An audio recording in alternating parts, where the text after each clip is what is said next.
I'm here at the 2024 Moon Lake Gathering, which, man, there is a lot of great stories out here. You just got to meet and mingle, talk to people. And I got a guy here who does not want to be on camera for certain reasons, but he's got some great stories to tell. And with that said, I'm not even going to say your name. Just hit it. Take it away. All right. Well, I probably bought the first Rhoades book when I was living in Vernal in 1979, and it really put the hook to me. So I started looking for it, and I became acquainted and friends with George Thompson. I used to go over to his house, and I started studying it, and then I worked for the tribe for a while, about a year, and a lot of the tribal members shared things with me that they wouldn't share with other people. And in my progression, I started out on Mosby looking for the Lost Rhoades mines, because I knew that the theory and the sayings, and everybody said Carrie Shinob's up there. So I really didn't want to go there to Carrie Shinob, even though it had been pointed out to me where it was. But I went up on Mosby and I found some pretty exciting things. In Mosby Park, when I first went there in about 1984, there was a mine there that had a two-story structure on it and had a steel door, and you could reach inside there and reach and feel it. And I looked it up later on, and it was called Money Rock Number 2. And the owners of it, I don't remember the gentleman's name in Roosevelt, but everybody knows Gail Rhoades, and he was one of the other participants, and you can look it up. And it's still there, although the Forest Service has removed the steel door off of it and bulldozed the tailings pile up into it. And somebody within the last 4 or 5 years has dug out, and you can go back in there. And I would estimate the tailings pile to be about 20 or 30 yards long and probably 12 or 14 feet high. So they did a lot of work to get in there. And Dale in his book wrote about the sighting hole that sights to the mine, and I don't know if I should mention their names, like Randy Lewis. He said it was a sighting hole, but my opinion differs from theirs, because I think it was a placement for a mountain howitzer, because of the strategic value of that hole. You can see both entrances to where that steel door mine was.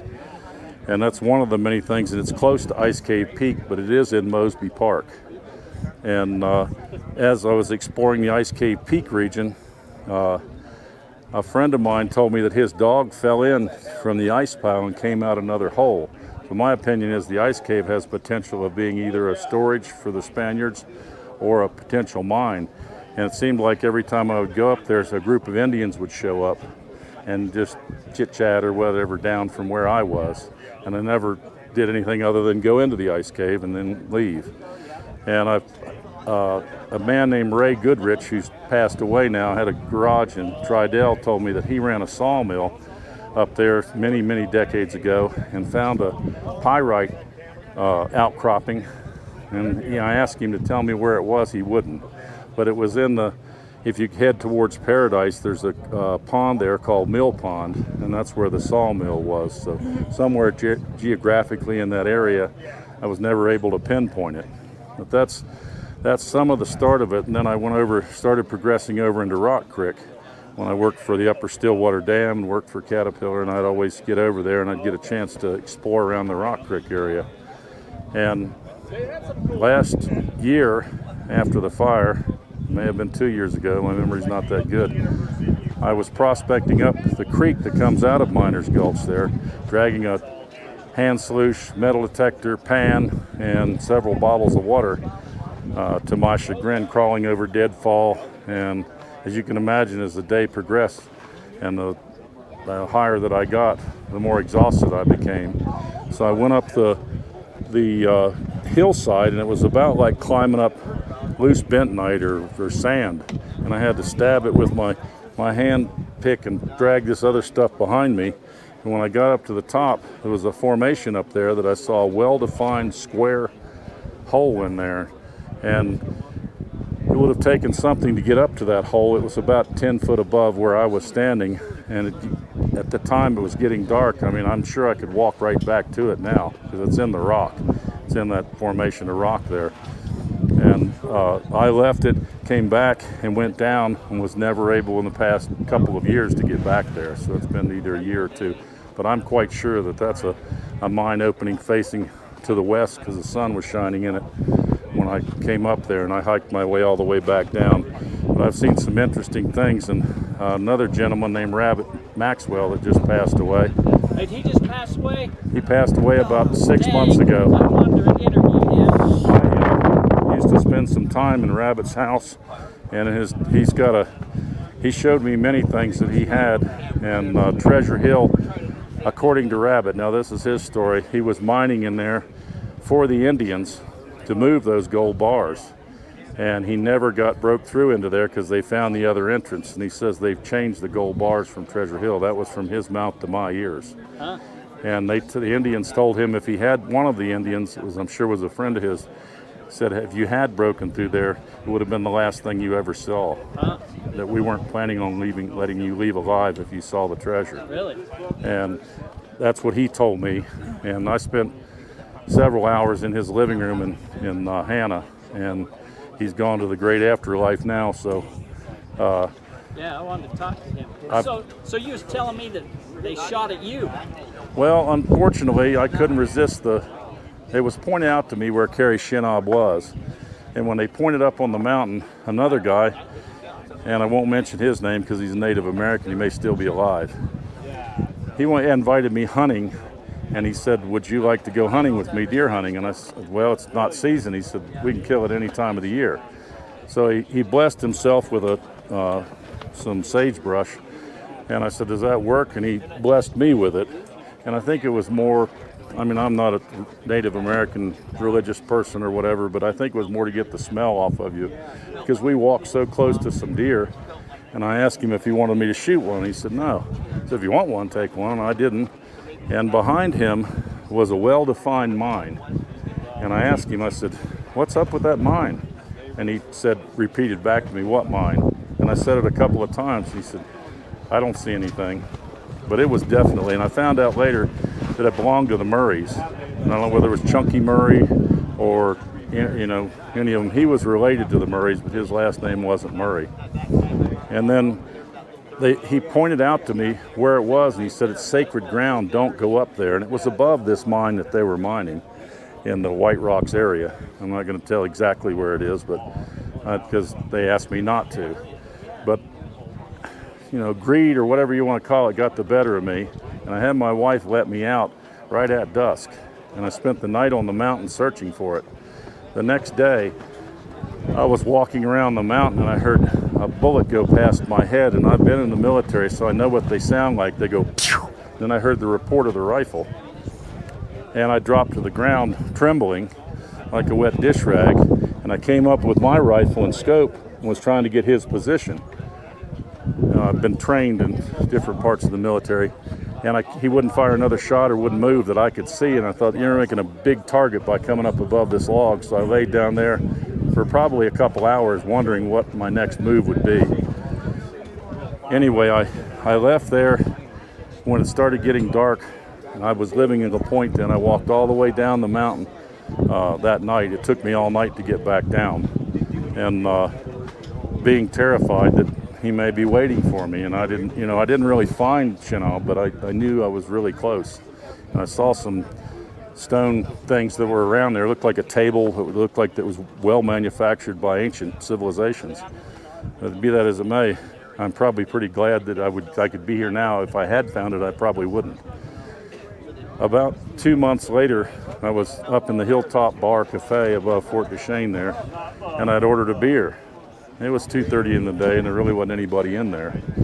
And there was two Native Americans over there, a man and a woman, in the corner. They were obviously drunk and making out or doing whatever, and the bartender and me. And I ordered a beer, and about 20 minutes later, this Indian came in, and he was wearing a cowboy hat.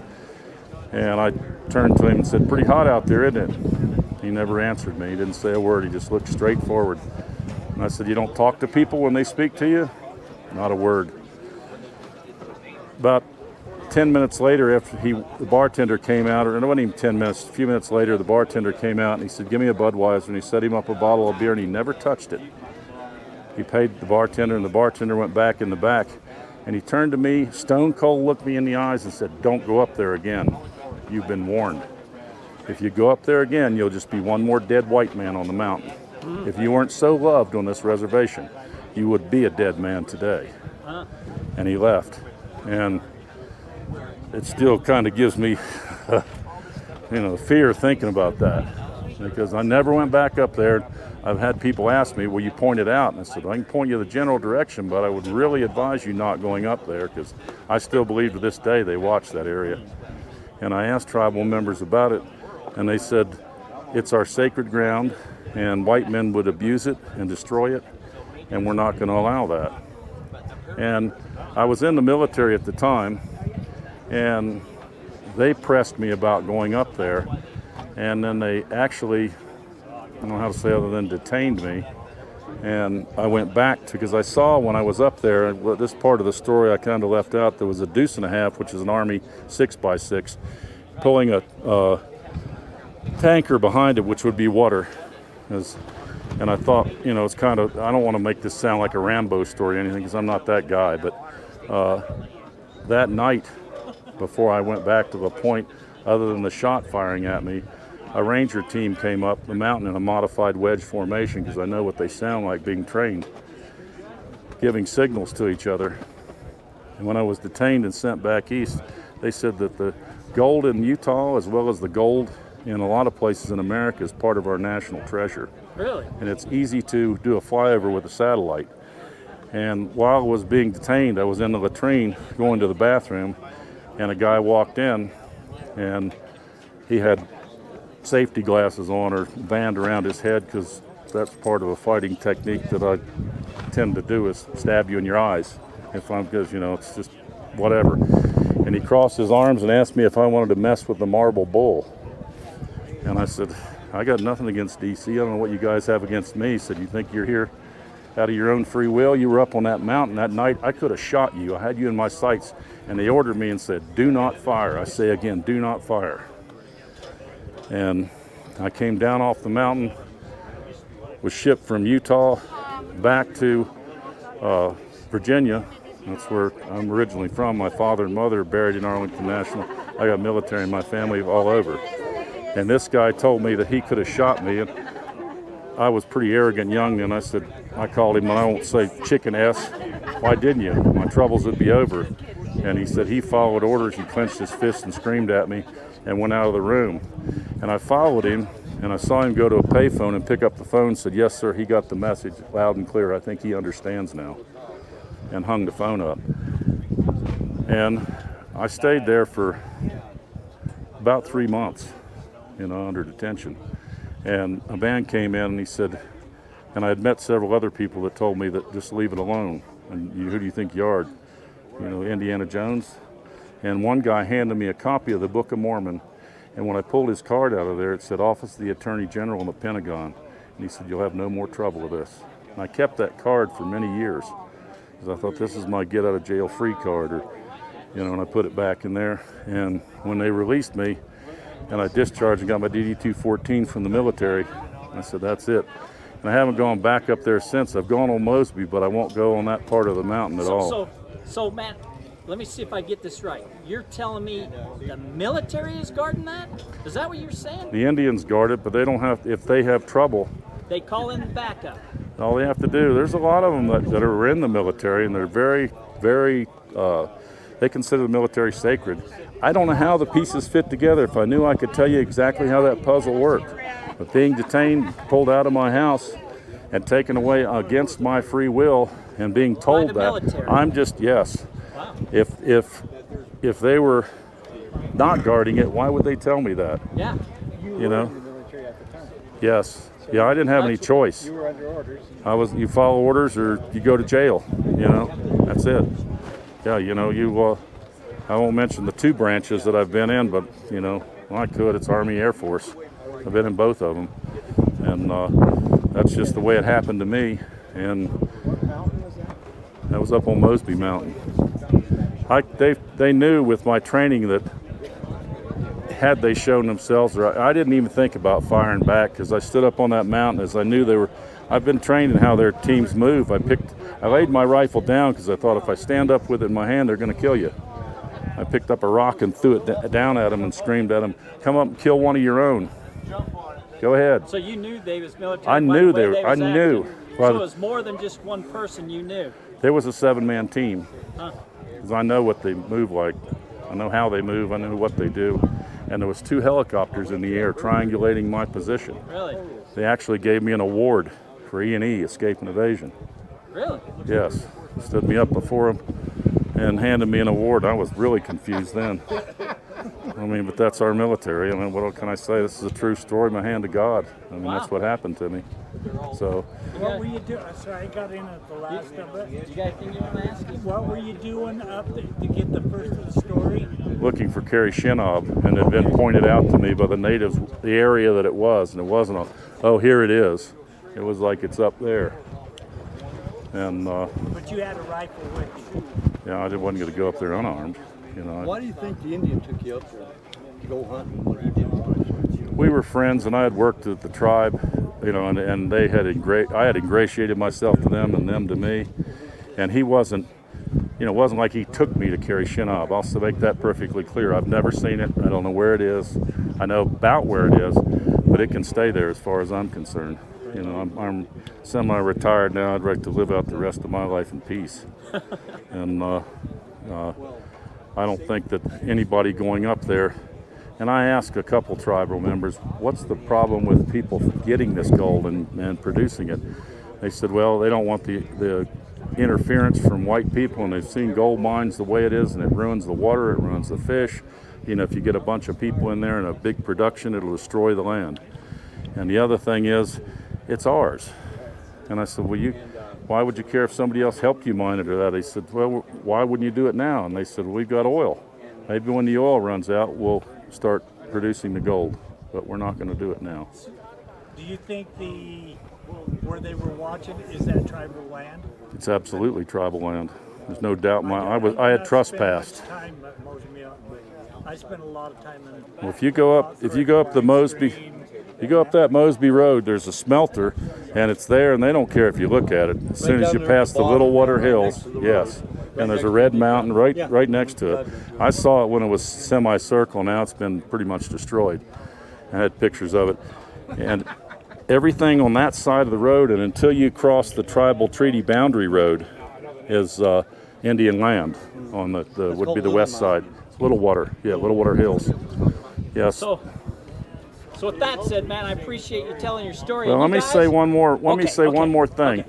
There is a mine there, and a couple guys have put it in your films and that on the Indian Treaty Boundary Road. And I was shown that by an Indian too, and went back in there. And they don't really get mad as long as you aren't digging in it or anything. And it goes back probably about 20 yards. You probably know where I'm talking about. Well, I went over the hill because I go a lot by feelings, and I saw this other hole in the ground. And being young, naive, and stupid, I started pressing myself in between caved-in rocks, not knowing that I could push one and be the end. And I found the paperwork outside of it, and it said Nick shot load number 2, Nick Stevenson and Phil Brotherson. Brotherson's store has been closed in Fort Duchesne for years, and Nick Stevenson had his company up here in Altamont. So that's another mine that I found. I can tell you about 20 or 30 others that I found, but.